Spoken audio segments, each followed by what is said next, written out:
Howdy folks, Classics Will here. We finally got the first picture from Christopher Nolan's version of the Odyssey, and it seems to have caused quite a lot of buzz, because all this fuss has been about the helmet so far.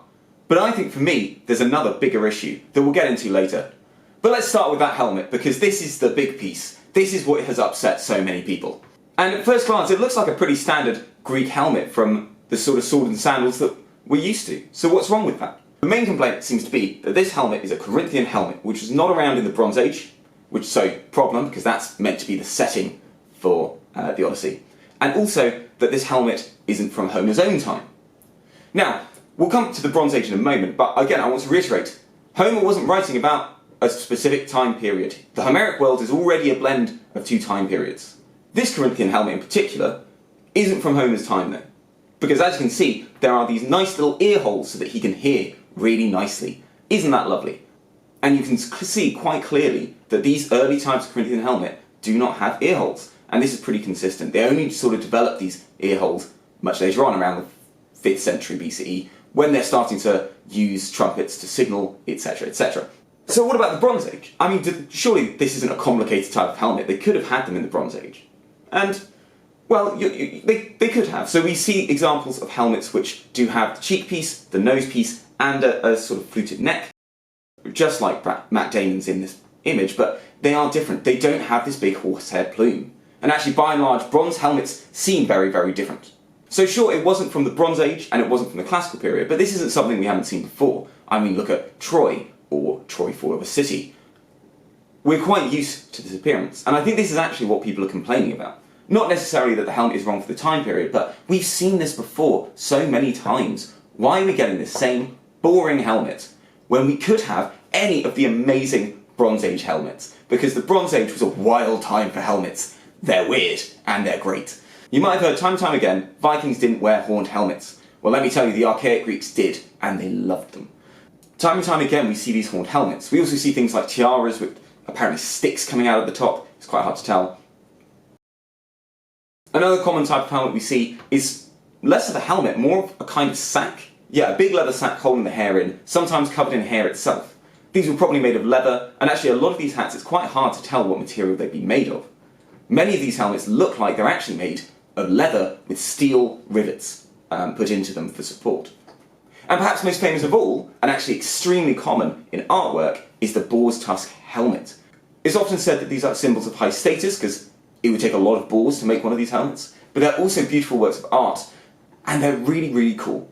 Most egregiously, in the Iliad, Odysseus receives one of these helmets, and I think this is also where people are quite angry, because he very famously gets one of these boar's tusk helmets.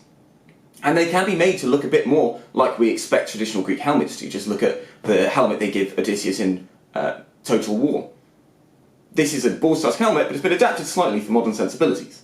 Now, this isn't to say this helmet was impossible at the time. There are helmets that look very similar, albeit they look like they're made out of leather with studs in. But we see from this helmet, which looks a lot like a boar's tusk helmet, that sometimes they would take metal helmets and make them look like they're more normal kind. They would be more symbolic. And for Odysseus, who is a man who is very clever, taking a metal version of a leather helmet probably is up his street. Actually, what I find most annoying about this helmet is how boring it is. Look at these beautiful helmets from the ancient world. There are examples described as the hedgehog helmet. There are examples which have these beautiful horns. There's a tiara with sticks coming out the top. There's a kind of helmet which looks like a giant spear point. So you can, I don't know, pretend to be a giant spear. It's ridiculous, but it's amazing. And why has this never made it to the big screen? If you're interested in more of these helmets, there's a great website which sadly doesn't source its pictures very well, but gives really good illustrations of loads of types of ancient helmet, and I've linked it down below.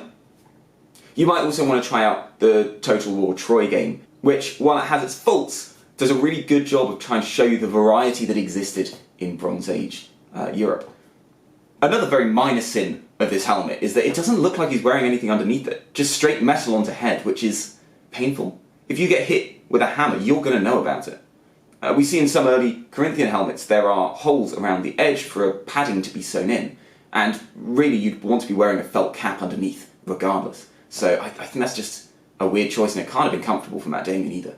We haven't seen much of his armour, but presumably this is going to be from the classical period as well. What annoys me more is the cloak he's wearing. Now, some people just don't like it though he's wearing a cloak at all. Fine, I get it. For me, what's slightly more annoying is the fact that he's got a cloak, but it's the wrong cloak. We're told in the Odyssey he does have a cloak, probably not to wear into battle, but he has one. But the colour of it, it shimmers, it shines like the skin of a dried onion, and it amazed all the women. Now, I don't know about you, but that tells me that he took a great pride in his appearance, and this cloak was a symbol of his status. Look at this cloak and tell me, is that the sort of cloak that will amaze all the women? I don't think so. Now, something that confuses this even more, although I quite appreciate, is the background here. This is something that's been missed in the articles I've read about this so far, but there's a painted wall, which is nice to see because it looks like it's been done in the Minoan style. Now, this isn't new. We saw some Minoan style stuff in the 3-hour TV movie of the Odyssey, as well as the odd bit in Troy, although Troy really shied away from using too much colour in its statuary, which I think is a shame. Because the ancient world was bright and colourful. Matt Damon's Odysseus is very drab and grey, which is how we like to think of the ancient world, but they liked colour, and at least in the wall painting behind them, someone in the set department somewhere put some effort in. So that's really nice to see. I mean, it does add more to this confusion of time. If that's a late Bronze Age wall, why do we not see more of the late Bronze Age in the rest of this picture? I mean, that's a very long-winded way of saying it sort of matters and it sort of doesn't. The time period it's set in doesn't matter too much. What's more important is the story being told. And for me, I quite like that Matt Damon's Odysseus. I mean, if you're going to cast someone who's desperately trying to get home on a long journey, Matt Damon's your guy. I'm hoping Christopher Nolan can do something good with this, but what concerns me is that even a 3-hour film is not enough to tell all of the Odyssey and the Iliad. The most recent version of the Odyssey, The Return with Ralph Fiennes, only concentrates on what happens when Odysseus gets home, and actually cuts out all the gods as well. Troy Fall of a City took a whole series to do the Trojan War.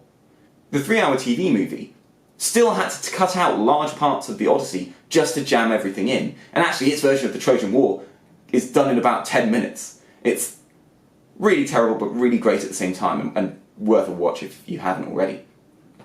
The point is, the big concern for me isn't the type of helmet he's wearing. It's not even the fact that we don't seem to know what time period we're in. The big concern for me is what's going to be in this film and what's not. And if you're only half doing the Odyssey, why bother at all? Wouldn't this be better as a TV series where each chapter of the Odyssey could be its own episode? There's certainly enough material for a TV show.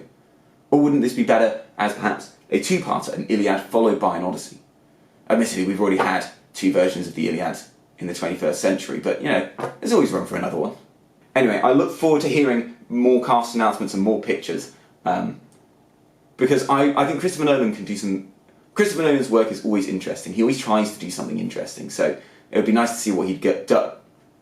I think it'll be really interesting to see what he does with the Odyssey, as well as how much of a success it is. His experiments aren't always successful,